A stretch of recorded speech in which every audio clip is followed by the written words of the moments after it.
With us now, Ana Raquel Devereaux, Senior Managing Attorney of the Michigan Immigrant Rights Center, which provides legal assistance to unaccompanied migrant children in the U.S. They're one of several organizations impacted by the Trump administration's stop work order. Ana Raquel, thank you so much for being with us. So what exactly is the Michigan Immigrant Rights Center, and what does it do? Yeah, thank you so much for having us to speak about this really horrendous stop work order. And so Michigan Immigrant Rights Center is a legal services organization that provides legal services to children and other non-citizens who have suffered abuse, trafficking, and persecution.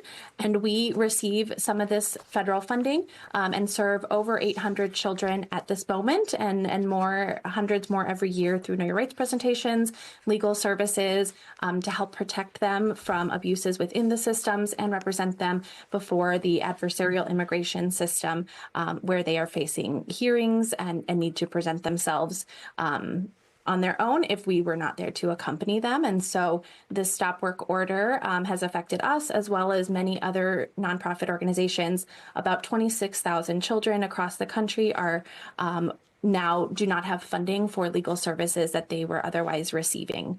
And so for many organizations, that may mean they close their doors pretty immediately. For us, we have a very small reserve that we are using to try to do the most we can for these children as long as we can.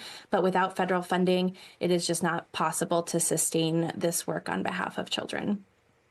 So Ana, let's if you would help us understand and focus, if you would, on the people that you serve and who are they and what is it that they are going through. And now, after this stop work order, does it mean that when you explain to us what they have to go through, that they are going to essentially not have access to someone who can help them through what they have to go through?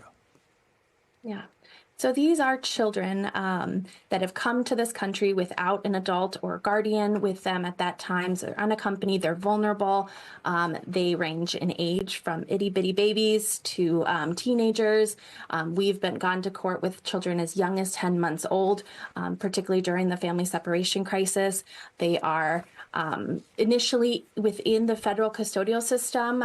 They are alone in there and have rights that should be honored, but need advice and information about making sure that they make use of those rights and they are receiving those. And then they are going to court, which is an adversarial system, and the immigration court is not easy to navigate for anybody, much less a child. And as has already been discussed, those individuals are not entitled to free representation in immigration court. And so if this funding is not there, Merck and other organizations cannot accompany children in the long term in these hearings.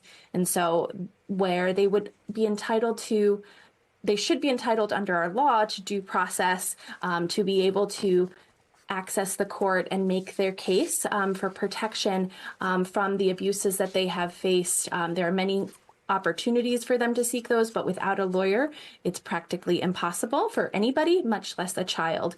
And as the earlier reporter mentioned, these kids come to court with teddy bears. We use a court set of dolls to try to explain to these children what it looks like to go to immigration court, and that's the picture of the court set we use, so that these children who may not have a concept of a legal system, much less this particular element of the law, begin to understand who's in that room, what we would do on their behalf. And so a child who needs a doll set to begin to understand it cannot even begin to navigate their own case and explain that to the judge and all of the nuances of the law. And so without our representation and that of other organizations, they would be left to return to very difficult situations and would not have due process guaranteed under the law. Ana, just to give us an idea, how much federal funding does your organization receive, and do you have any recourse? So about 80% of our funding is this funding that was stopped with the stop work order. And so we are hopeful, we're wishing that the Congress would act and would take measures to restore this funding and have oversight over the stop work order, because these children are entitled to representation under the law. or under some legal services under the Trafficking Victims Protection Reauthorization Act. And the stop work order undermines that. And so we are hopeful that Congress would step in.